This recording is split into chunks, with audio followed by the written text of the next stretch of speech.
You just drop 1 mana. It's so simple. Next, we have Mithril Coat. Got to give him some protection. This is kind of like his armor, you know.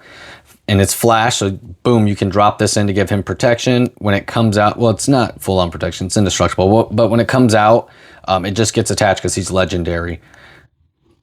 This has indestructible, and so does the creature, which is cool. Sculpting Steel. Sculpting Steel. Look at that. I'm not a huge foil fan, but this one turned out so sick. Look at how gorgeous that is. You got Tony Stark, the homie in the background. Groot getting fitted for his Iron Man suit. You may have this artifact enter as a copy of any artifact on the battlefield. So your mana rocks if you're short on mana, which sucks for 3 mana, but still. But equipment, things that are drawing you cards, all kinds of stuff this thing's coming out as a copy of. And I have another one, Masterwork of Ingenuity, same secret lair, and this is a 1-drop. You may have this equipment enter the copy of any equipment on the battlefield. So artifact, equipment. Any artifact, any equipment, which is really cool. Swiftfoot Boots, I chose this particular art because, you know, they're sick. For one, this is my favorite Swiftfoot Boots out, and it's a borderless full art situation, which if you guys have been watching and following, you know how much I absolutely love that type of artwork. Bitterthorn, this is Animus for 3 mana, living weapon again. Equipped creature gets +1/+1. Whenever equipped creature attacks, you may search your library for a basic land card, put it on the battlefield, tap, then shuffle equip 3. So, and the next card as well, Sword of the Animus, they both essentially do the same thing, with the exception of the Animus doesn't get living weapon. They can both, on attack, find a basic land, which is really good because you don't need to get through and deal the combat damage to get that basic land. And bonus, my favorite kind of art, and living weapon, which is, I wanted that because if I don't have a lot of blockers, and there's not in this deck, there are creatures, but I don't want to block with them at all. They serve a purpose. Living weapon gives me that. I don't care if the germ dies. Heck, if it does, it'll just get attached to something anyway later. And then we just talked about Sword of the Animus. Now we have Shield of War and Peace, also came from that secret lair.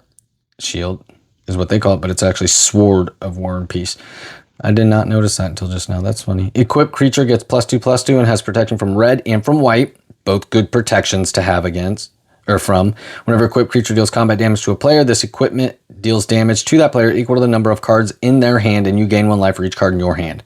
Not a lot of life gain in this deck, so that's good. Also, the protection is really nice. And then Sword of Feast and Famine. Gotta have that one, black and green. I need another sword for protection from blue. I have it, but it's in my Baloth Go deck, which I will break down eventually for you guys. Maybe I'll pull it, put it in Captain instead. Whenever equipped creature deals combat damage to a player, that player discards a card and you untap all lands you control, which is great because there are some fun instances in this library, or in this deck, some flash spells, all kinds of stuff that would be nice to cast later. Winged Boots, gotta have that. Look how sick that is. I need to get a better version of this for this. But anyway, flying and ward 4, so I can get over in those combats and stuff. The ward 4 I really like. Grafted Exoskeleton is one of my absolute favorite uncommon equipments because 2/2 and has Infect right there. Infect. I mean, Captain America, even with, I don't know, 15-20% of the equipment out here, his Infect is going to end up being lethal almost every time. I don't like using Infect as a lethal damage cause, but it's still nice to have. You know, I'd rather just duke it out and win that way. But as I get better at playing Commander, I start learning all kinds of new tricks to win without it having to be a duke out. But then when this becomes unattached, I got to sacrifice the permanent. Excalibur, Sword of